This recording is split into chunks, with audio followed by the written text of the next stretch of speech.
শুক্রবার সন্ধ্যায় মর্মান্তিক পথ দুর্ঘটনায় মৃত্যু হলো এক ফেরিওয়ালা বাবার। মেয়েকে পরিচালিকার কাছ থেকে বাড়ি নিয়ে আসতে গিয়ে ট্রাকের ধাক্কায় প্রাণ হারান তিনি। ঘটনাটি ঘটেছে 12 নম্বর জাতীয় সড়কের উপর ইটাহারের রাজবাড়ি এলাকায়। পুলিশের সূত্রে জানা গেছে মৃত ওই ব্যক্তির নাম দুলাল প্রামাণিক, বয়স 61। তিনি পেশায় ফেরিওয়ালা এবং বর্তমানে পরিবার নিয়ে দুর্গাপুর পানিহাটি এলাকায় থাকতেন। তার আদি বাড়ি রায়গঞ্জ থানার তেলিপাড়া শিববাড়ি এলাকায়। প্রত্যক্ষদর্শীরা জানান সন্ধ্যায় জাতীয় সড়ক পার হওয়ার সময় রায়গঞ্জ থেকে মাললাগামী একটি ট্রাক আচমকা তাকে ধাক্কা মারে। ট্রাকের চাকা মাথার উপর দিয়ে চলে যায়। ঘটনাস্থলে মৃত্যু হয় দুলাল বাবুর। খবর পেয়ে ইটাহার থানার পুলিশ ঘটনাস্থলে পৌঁছে দেহ উদ্ধার করে প্রথমে ইটাহার গ্রামীণ হাসপাতালে নিয়ে যায়, পরে ময়নাতদন্তের জন্য রায়গঞ্জ মেডিকেল কলেজের মর্গে পাঠানো হয়। ঘটনার পর ট্রাকটিকে আটক করেছে পুলিশ। ঘটনার জেরে কিছুক্ষণ জাতীয় সড়কে যানজটের সৃষ্টি হয়। মৃত্যুর খবরে শোকের ছায়া নেমে এসেছে পরিবার এবং এলাকায়। এ বিষয়ে মৃতের প্রতিবেশী আশরাফ আলী কি বলছেন শুনবো।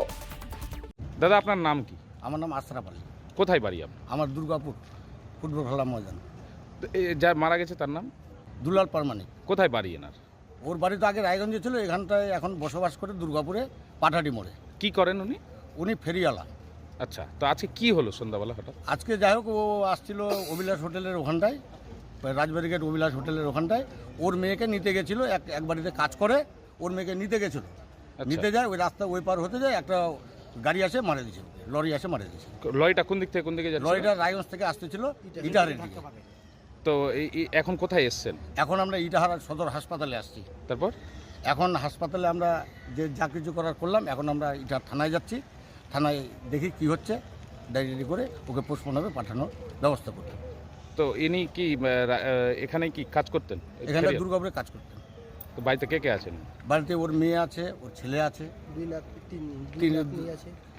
দুই নাতনি আছে। অ্যাক্সিডেন্টটা কোথায় হয়েছে? অ্যাক্সিডেন্ট হচ্ছে রাজবাড়ি গেট অভিলাষ হোটেলের পাশে। আপনার কে হয়? আমার প্রতিবেশী।